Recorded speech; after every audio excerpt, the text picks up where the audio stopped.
welcome to Immediate Immersion Live. How's everybody doing today? Happy Memorial Day weekend. And if you are a veteran or currently serving, we thank you for your service. So today's topic is, want to know the secret to skyrocketing your students' vocabulary skills?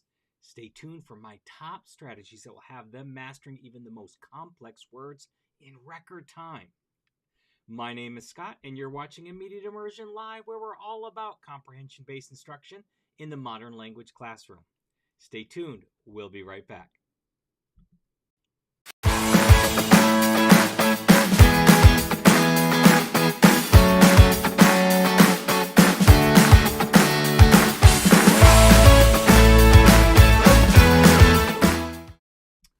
And welcome back. Let's go ahead and take care of a couple of things before we get started. Number one, if you're looking to get a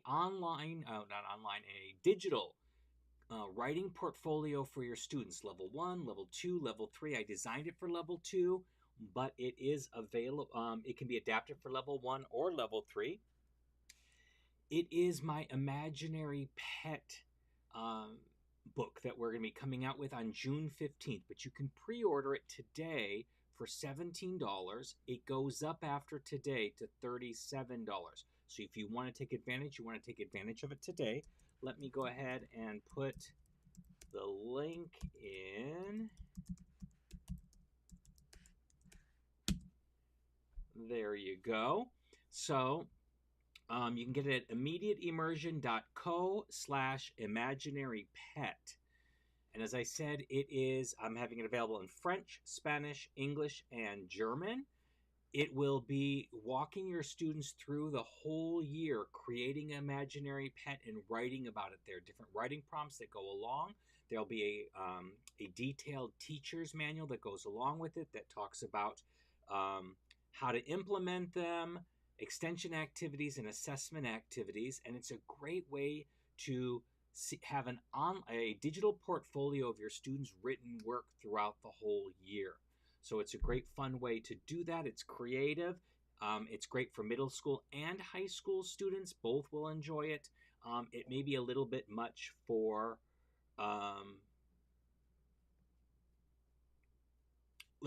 elementary students.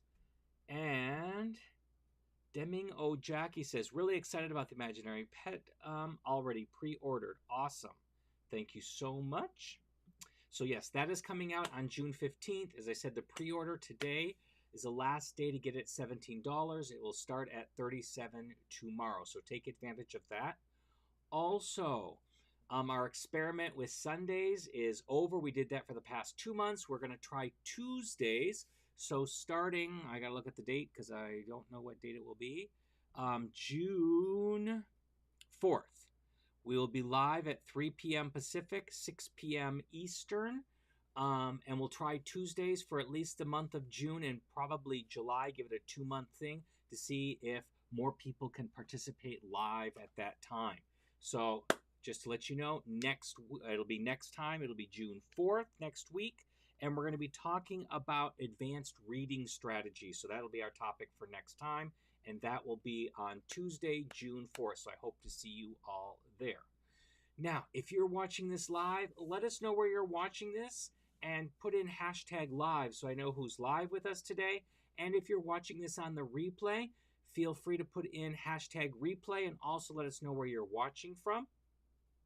If you have any questions during the live, go ahead and put them in the chat, and I'll do my best to answer them for you. And if you are watching this on the replay, go ahead and put them in the comments below, and I will also answer them. So let's go ahead and get started. So let's talk about, first of all, contextualizing. So we want to contextualize our vocabulary. And the best way to do that is to throw those words into real life situations and stories.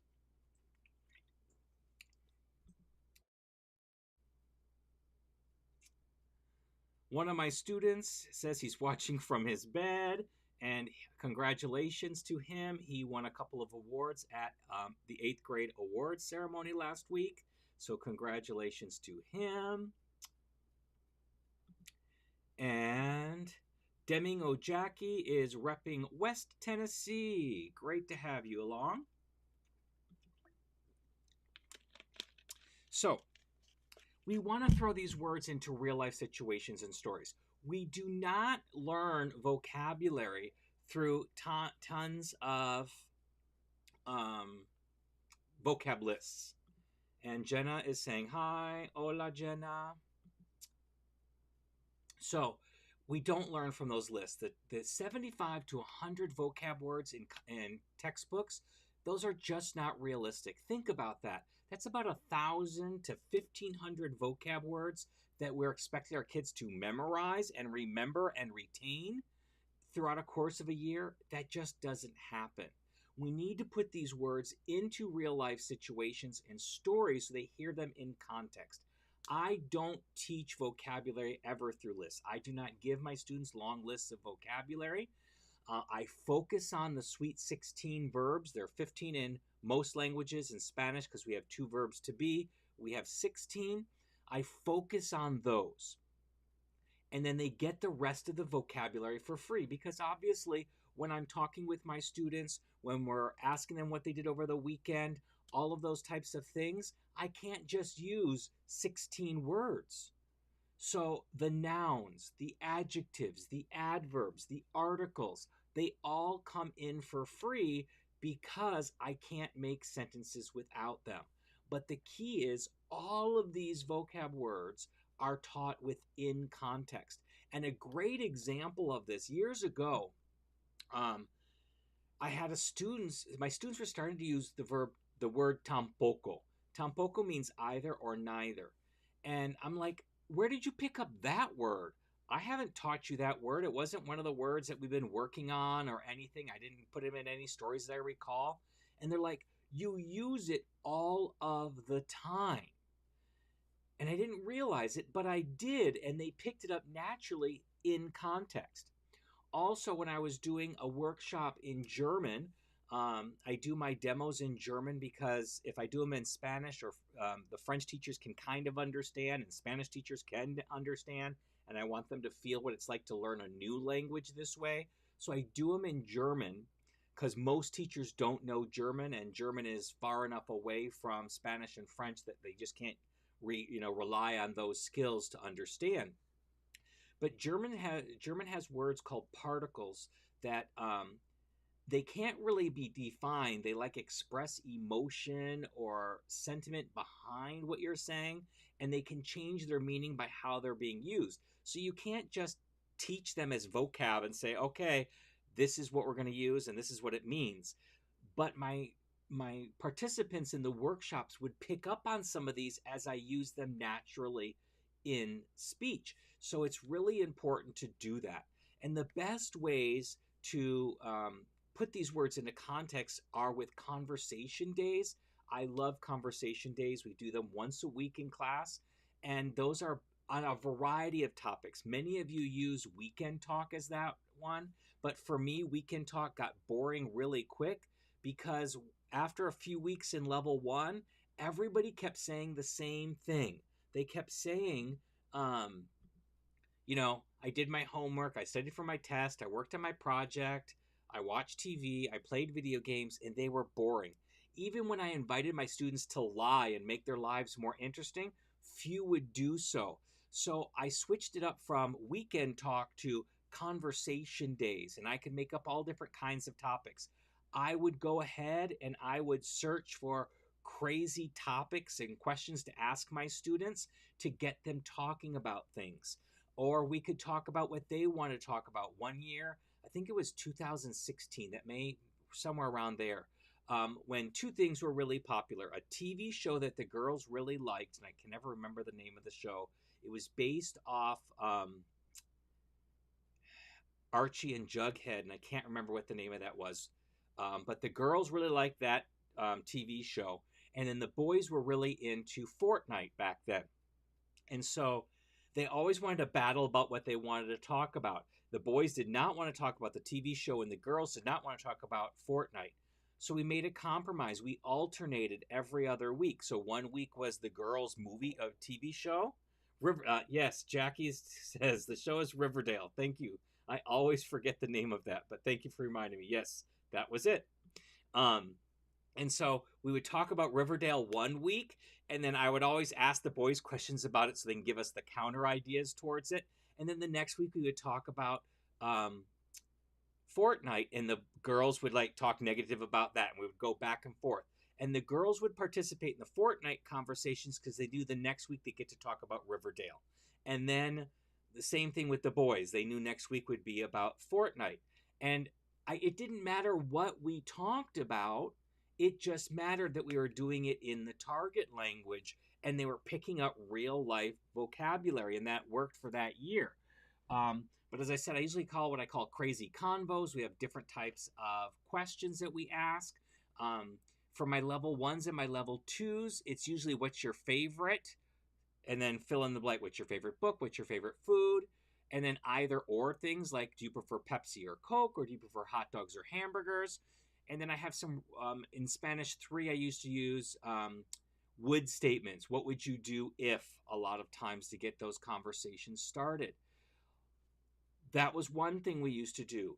Or kids would ask you about your life, especially your life as a teenager, about your first date, your driving test, when you learn to drive a car, your prom, those types of things. And they think that they're getting you off topic by asking you these questions. But you're talking in the target language, and guess what? They really want to know the answer, so they're really focused and paying attention, and you're using language in context, so it really, really worked. They end up at the end of the class going, yes, we didn't get anything done we were supposed to get done. That was a win for the students. They don't know it was a win for the teacher as well, because when I go into class, my only goal is to speak as much of the target language as possible and make it understandable for my students. And by doing that, it allows them to hear the words in context and absorb the vocabulary in a very natural way without memorizing vocabulary lists and without memorizing rote phrases that are in textbooks. So that's number one, contextualize using real life context and stories. You can also have students create skits or dialogues using the target vocabulary. I do this a lot, especially in sub work. I have them do this. I call it my 4 skills sub activity. And it doesn't, because like, I don't know about you, but we never have subs who can speak the language. So I need an activity where my kids don't lose a day of language acquisition, but it's not relying upon the sub. So all the sub has to do is set the timer and give them the short instruction of what they need to do during that time. Other than that, it's all run by the kids. And so what I have them do is, using a particular vocabulary or a particular prompt, they start off writing for 10 minutes nonstop a story about using that vocabulary or answering that prompt. Then for another 10 minutes, they come together in small groups, and each student reads aloud their story that they wrote to the group. Then the group decides which story they like best out of their group, and then they illustrate that story. So if there are 4 kids in the group, then they will do it with a 4-frame story. If there are 5 kids in a group, they'll do it with a 5-frame story. And then they'll make a cohesive story in pictures only, no text. And then finally, the groups will go up one at a time and tell the story, but only from the pictures themselves. And at the end, the students can vote on which story they like the best, can't vote for their own group story. So it's a really great activity for them to get listening, reading, writing, and speaking practice in a classroom. So it's a really great activity. I also use something very similar for them to do for a group speaking assessment. So they'll get together as a group, they will draw their little frames with no words in it, and then they'll tell the story from that. You can also make this a topic for your quick writes that you do, weekly quick writes, so they can have them up there, the vocabulary or a structure you want them to work on, and then they can work on this. So this is active vocabulary work where they're consciously putting their minds together to create the vocabulary, to actually use the vocabulary in context themselves. And that's also very helpful because it's one thing to passively absorb the vocabulary, but until they actually use it either in speech or in writing, it's not really their own. So I call this active and passive vocabulary, or speaking vocabulary and reading vocabulary. So what kids can actually use, whether they write it down or they can say it out loud, that's their active vocabulary. And in average, in most languages, to be fluent, we actively use about 1,800 words. Now, obviously, we understand a heck of a lot more words than that. We understand in the thousands and tens of thousands of vocabulary words in our own language that we know. So, but that's passive vocabulary. We recognize those words, but we don't actually always actually use them. A good example is behoove. I understand what that means, but I don't use that word very often actively in my speech. And so that's the kind of thing. By having the kids actively put them into dialogues or into writing, they're actively using them and they become part of their active vocabulary. And that is great.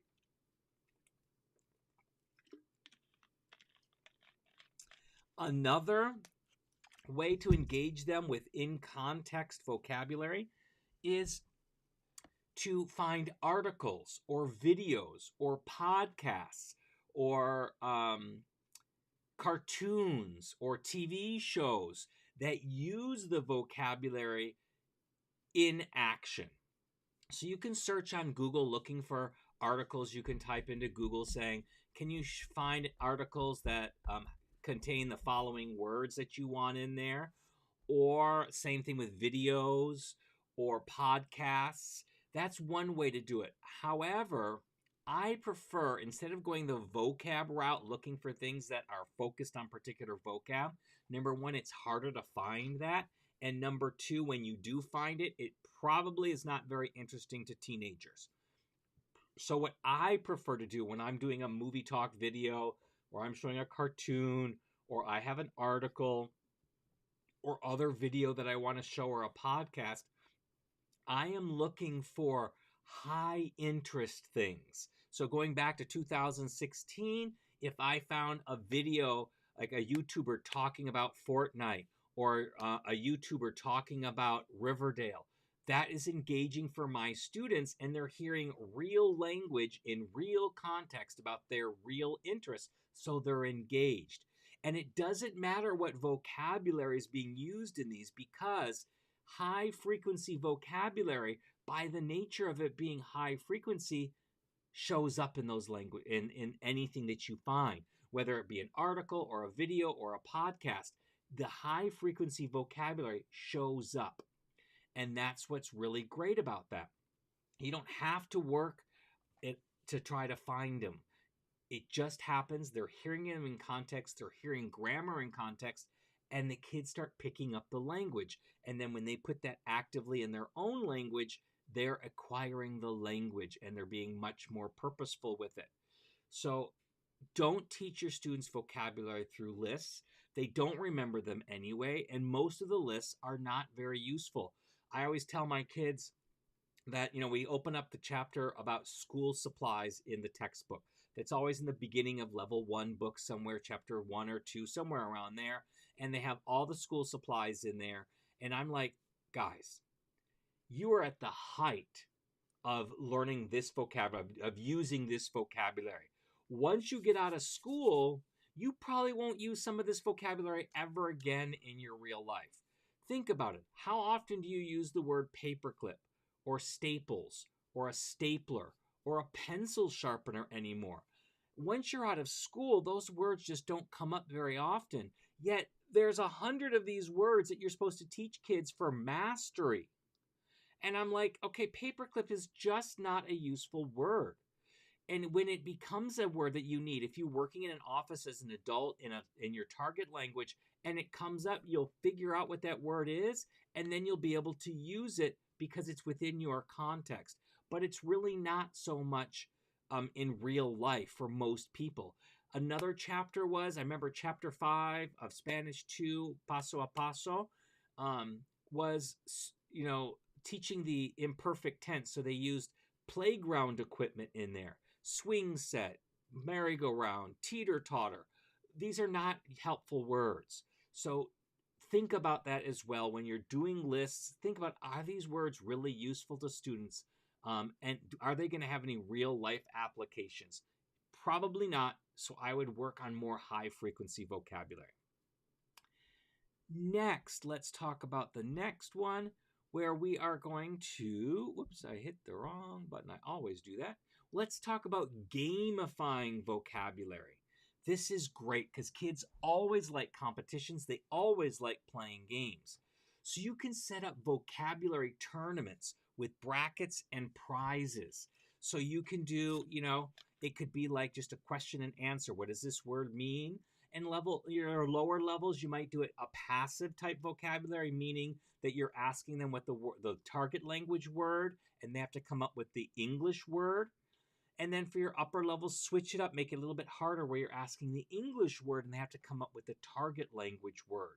And then you can set up tournaments with brackets and give prizes. Most of my kids love food or candy as prizes. That's really valuable to them. Also, we're get out of type coupons, like get out of a homework assignment or those types of things. They really like those. Drop a quiz passes, those kinds of things kids really, really enjoy doing. So those things are for prizes. Another what you can do is play Pictionary or charades or taboo with the new words. Or I'm not sure what the game is called where it's on the phone and they have a word on their head and they have to try to give them. It's similar to taboo, but not exactly. That's another great game. You can do it with index cards. So you'll have your vocabulary on index cards and they can play doing that. That's another fun game. Pictionary. Oh my gosh, kids love playing Pictionary. And how I would play it in class, because I wanted to make it more involved with more students at the same time. So we would make like 4 rows where kids' chairs would be one behind the other in 4 columns. And the chair in the last seat would face away from the whiteboard and everybody else would face forward. In the last row, the one facing away from the board, I would show them a word in the target language, and then their job would be to draw on a piece of scratch paper the best they could the word and represent it. No words, no letters, no text, nothing, just drawing. Then when they drew that, they passed the paper. It had to go through every hand up the column, and the person in the front of the room, right in front of the whiteboard, would get the paper and try to make guesses of the word. And the first team to get the word right would get the point. Then we would rotate. The kids in the front row moved to the back row, and then everybody would shift up one, and we'd play again. That was a really, really fun way to do Pictionary, where you're getting more kids involved than just one person and someone guessing. Charades is very similar. You could do it set up with the groups like I just showed you, or you could do it as a whole class activity as well, depending on what you want to do. And then the taboo is they have to try to get the kids to guess a word, but there's a list of words they cannot use.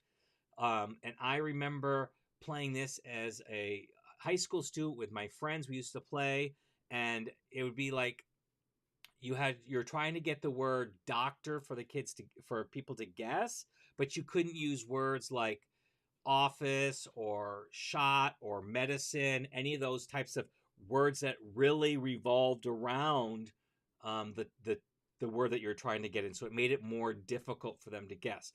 But it's fun, and kids get really engaged with that. And during these games, they tend to remember the words more when they're really focused on them in this way. Lastly, for gamification, you can create online quizzes or Kahoot challenges for some friendly competition. Some of these you can play as like homework assignments where they're offline, meaning they're not done live in class, or you can do them live in class and have competitions. Or GimKit is another one my kids really, really like. So that's another great way to practice those kinds of things.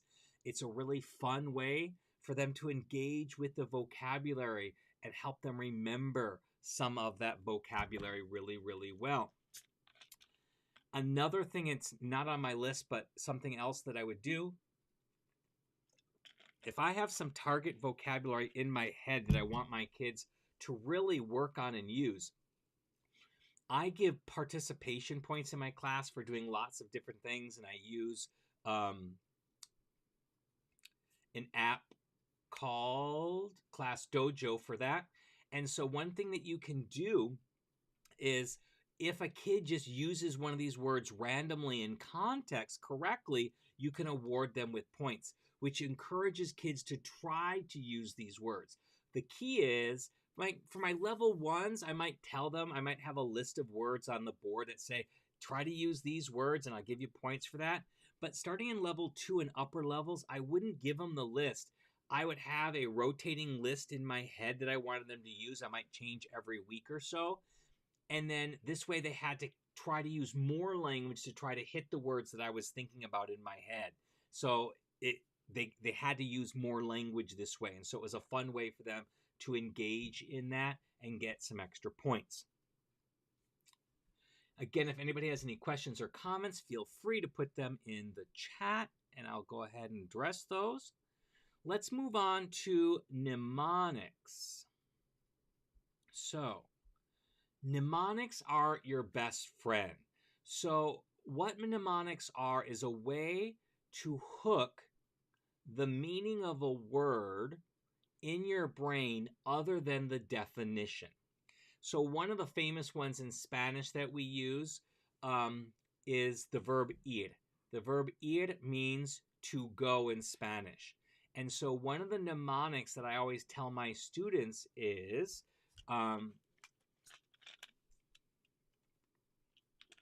about Van Gogh. Van Gogh has an ear, and he didn't like his ear. It had to go, because ir means to go. So whenever you can teach students to create crazy, vivid mental images associated with each word, it's a win-win. Have them picture what the word means. I also associate words with other words. So for example, gente in Spanish means people. One of the words we get from that word in English is gentleman, which is a group of masculine people. So I'll show them how the words are related so they can kind of see how they work. So again, it's just another visual for the word. And the more visuals you can give them, the better they'll be able to remember the words. So find different ways to think about those kinds of things. Let's see, what's another example I can think of? Like sacapuntas. Sacapuntas means pencil sharpener, and it literally means to take a point out of something, to take out a point. So I'll have them imagine that. So when you go to a pencil sharpener, you're sticking your pencil and it's got a flat edge and you are taking out the point from within that pencil. So have that image, walk them through that. That helps them remember the vocabulary better and better each time. You can use acronyms or rhythms to make the words stick like glue. So come up with like a little rap, a little rhyme, an acronym to help make the words stick with glue. This I'm not very good at, so I would always have students come up with them. If the students had some rapping talent or rhyming talent, they could come up with these. But anytime that you can help them, again, associate it with a rhythm, a rhyme, an acronym is a really great way for kids to be able to, again, have another hook on which to put that vocabulary in their brains. And then always encourage them to invent their own memory tricks and share them with the class. One way that I did this a lot is we do gestures for a lot of our common vocabulary, which is really important. It's another hook for the brain to remember that word, the gestures. But sometimes I can't figure out any gestures. I don't know what the gesture is, or my gesture is just bad. I remember for stay, I would just kind of like stomp my feet in place as like I'm staying in place. And it really didn't work very well. My kids were like, what the heck is that? And then one kid, after a couple of years of using this stupid gesture, one of my kids just said, why don't you just go stay? Like you tell a dog to stay. And I'm like, oh, that's perfect. So now that's what I use for that particular one. What's another one? Oh, I came up with one, and this is where it works really, really well. Some words don't lend themselves to any particular gesture, not at all. They just don't. One of those words is meanwhile. But for me, when I thought of meanwhile, I don't know, I thought like this kind of wavy motion. This is just what I pictured in my head. So that was my gesture for meanwhile. Every time the word meanwhile came up, this is what we did for meanwhile. Now, the first time I introduced this to my students, they were like, what the heck is that? How does that mean meanwhile? And they argued this point for like 15 minutes. But my point was taken because after that, they never forgot the word for meanwhile, even without the gesture, because they were just arguing for the fact that that was the stupidest gesture in the world, but it worked. Now, I did have one student years ago. What was it? No, it was my first year of teaching. Right when I started teaching with comprehensible input, I had this kid. His name was Bevan, and it was level 2.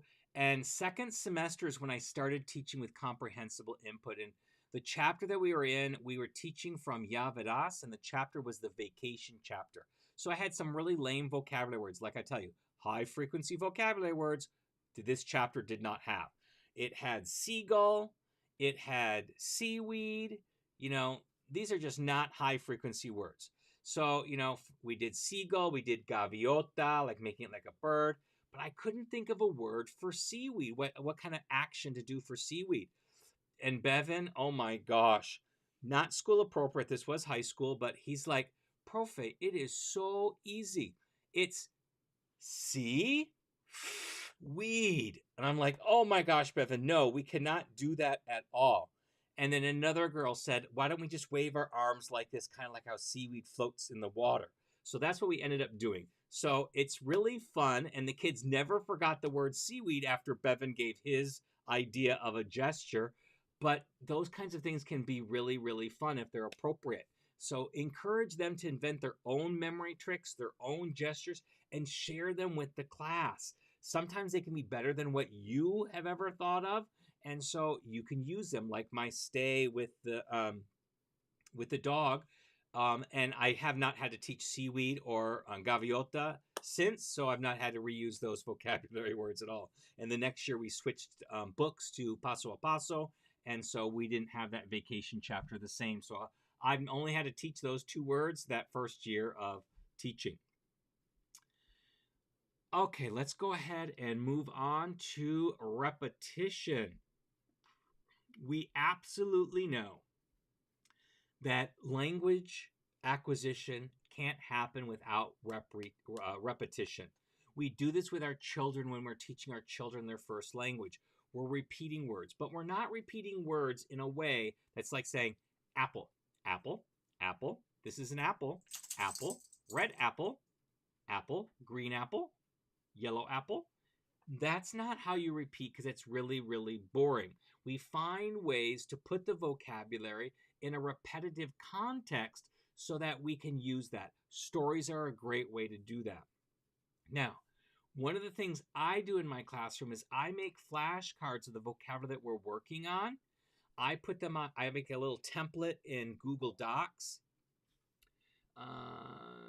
Deming Ojaki has to say, repetition leads to retention, my AP government teacher said.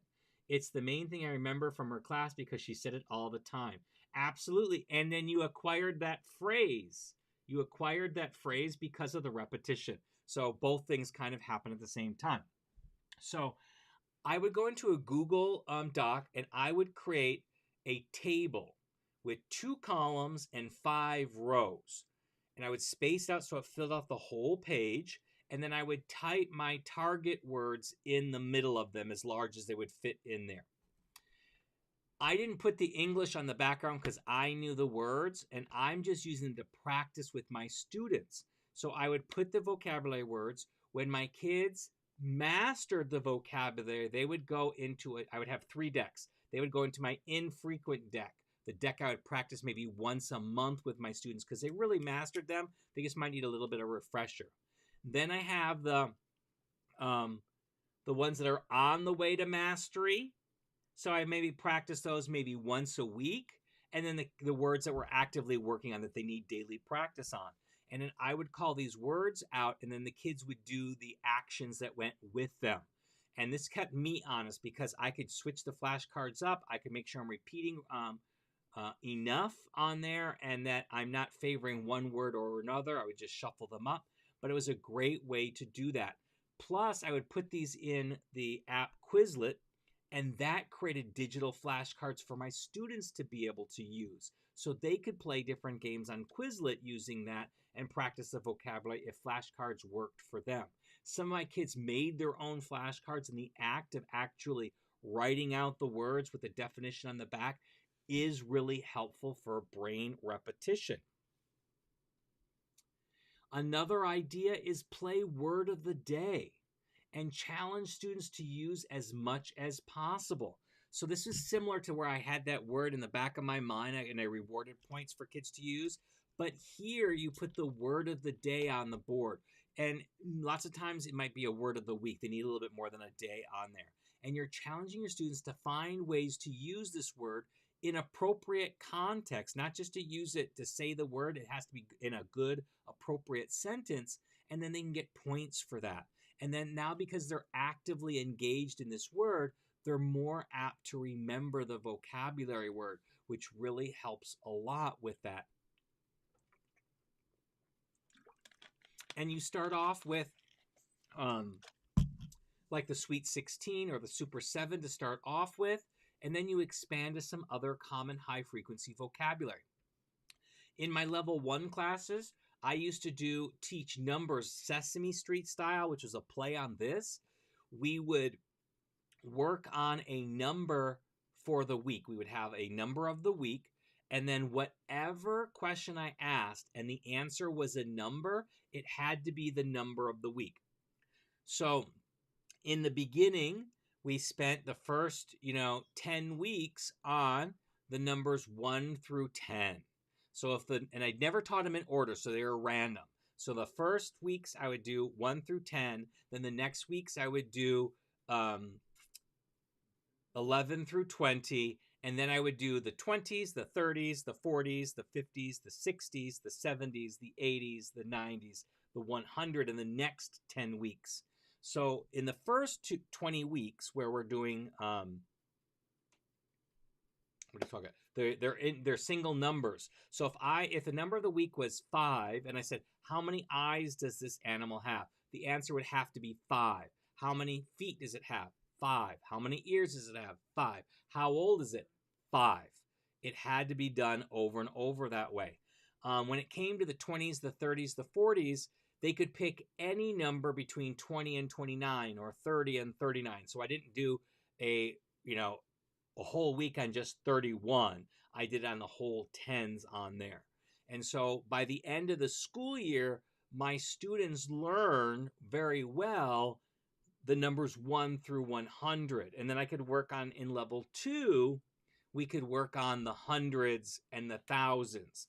Because there's only about 40 words you need. It's less than 40 to be able to count to infinity because the numbers repeat.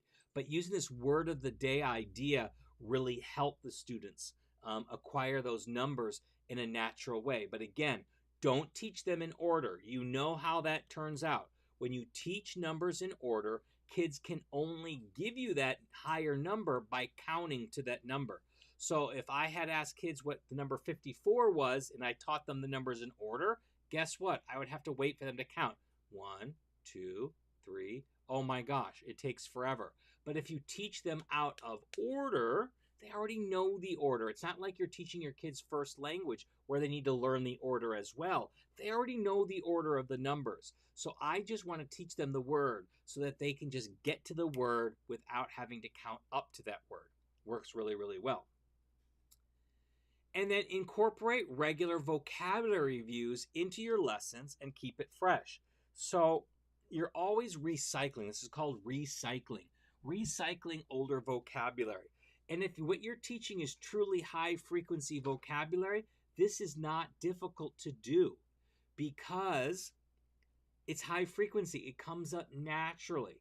So constantly recycle vocabulary that you've taught earlier in the year within your lessons and keeping it fresh in the brain. Same thing in level 2, level 3. Go back to level 1 and level 2, and some of that vocabulary kids might start forgetting. Put that back in your lesson. We found this out during our PLC time that our kids in level 2 were forgetting dates and weather, days of the week, months, those kinds of things. And so what we found out, they really knew it really well in level 1, but they forgot about it in level 2 because we didn't really use it that much. So then we started incorporating it back into our lessons, and it refreshed the kids' brains, and they started to remember it for long periods, long term. So find ways to recycle the vocabulary, but still by keeping it fresh. New stories, new context, find ways to work it in, and it becomes repetitive, but in a natural way, and kids will recall it even longer.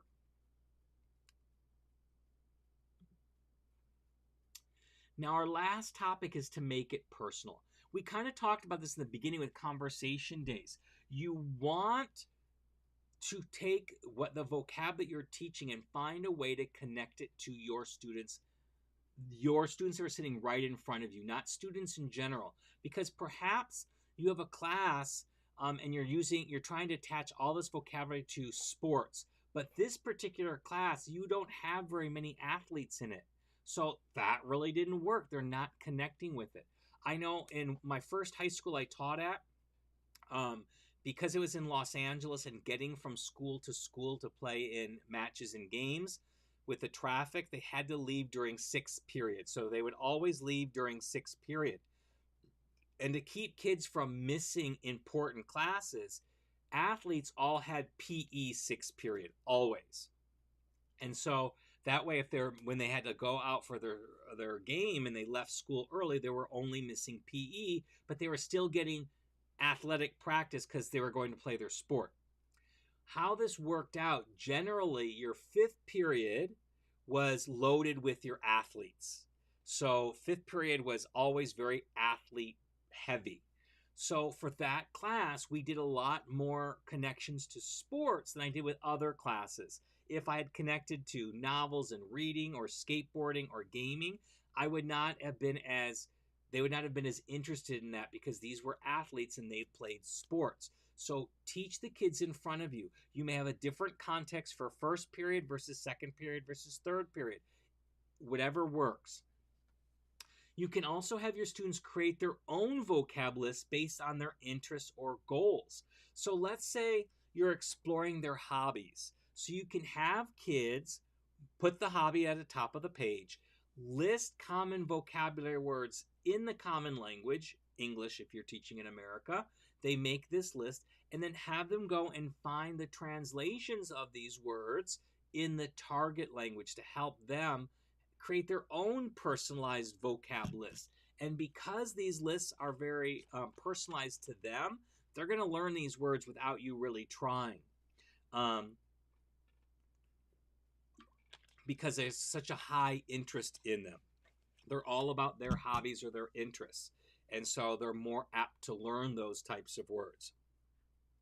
You can also encourage them to teach words to a family member or a friend. Have them create gestures with the vocabulary and teach. We know when you teach something, you learn it better for yourself than just learning something. And this is a common homework activity that we often give in comprehensible input, to teach your vocabulary or a story or a reading to a family member or a friend. So it's another great way to get them to personalize the vocabulary, to make it personal, to make it active, remember, because they're actively using the vocabulary to get it to get stuck in their head. And lastly, you can assign projects where they have to use the vocabulary in a creative way, like writing a song or making a video. So I've done video projects in the past where they have to create little videos or talk about a topic on a video. Flipgrid is a great free website to do that. Or if you have kids who are creative, they can write a song or a rap or a poem or a story, ways of finding creative ways for them to incorporate the vocabulary. Another great activity for your artists is graphic art, like graffiti. Have them create these words in a very graphic way, but in a graffiti type style. And these are really fun to have them design, and then you can post them out on your windows for people to see as they pass by. Or if you don't have windows, you can put them on the wall for your kids to see as they come into classroom. It's a really fun and creative way. So you've got art you can do, you've got creative writing, you can do music with song, making a video for those people who like to do that kind of thing. There's lots of different ways to engage them with these types of projects. And these types of things are really great for Genius Day projects. So I like to do this usually in the spring. I'll dedicate like 6 to 10 Fridays. They'll pick something they want to work on. I used to do Singer Woolley was a great thing. He used to have some great ideas that I would incorporate in there, and they would do some Singer Woolley type things for this day. But they got to choose which project they wanted to work on. I would give them class period every Friday for a set period of time, and then if they needed to work additional, they would do it at home. But they knew every week on Friday they would have time to work on these. And it's a really personalized things. They got to choose what they're doing. They're making it their own, but they're using the target language to do it. And it's a really incredible, fun way. And because it's so personalized, they absorb it so much better. So there you have it. So you can use these strategies consistently, and your students will be dropping advanced vocabulary like it's hot.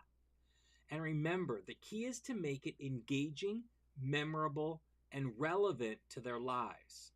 Now go out there and create some vocab masters. Now, just a reminder again, we'll be meeting on June 4th, Tuesday, 3 p.m. We'll meet 3 p.m. Pacific, 6 p.m. Eastern, and we're going to be talking about advanced reading strategies. If you found this helpful in any way, it really does help if you like and subscribe. Engage in the comments also helps. So let me know in the comments which of these activities resonated most with you, which is one that you're going to want to try with your students right away. I know it's at the end of the school year, but let me know about that. Maybe I can elaborate more on some of those activities to help give you some ideas for next year. So, and my student says, hey, I'll be in New York in June. Awesome, awesome, awesome. Are you going on the 8th grade trip?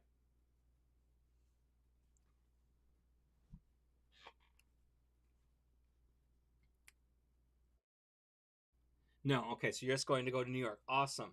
Yes, I'm going to be in a couple weeks. I'm going to Michigan for my niece's graduation. She's graduating from high school. And at the end in July, I'm going to Europe to do my workshop in my conference in France. So my student says, my parents are taking me. Awesome, awesome, awesome. You'll have a great time in New York. Enjoy that. Okay, so with that, I will say goodbye. I will see you next week, 3 p.m. Pacific, 6 p.m. Eastern, Tuesday, June 4th. And with that, I will say goodbye. I hope everybody has a great week. This is the last week of school for my students, and then summer break happens starting on Friday. So have a good one, everybody, and I will see you next time. Goodbye, everybody.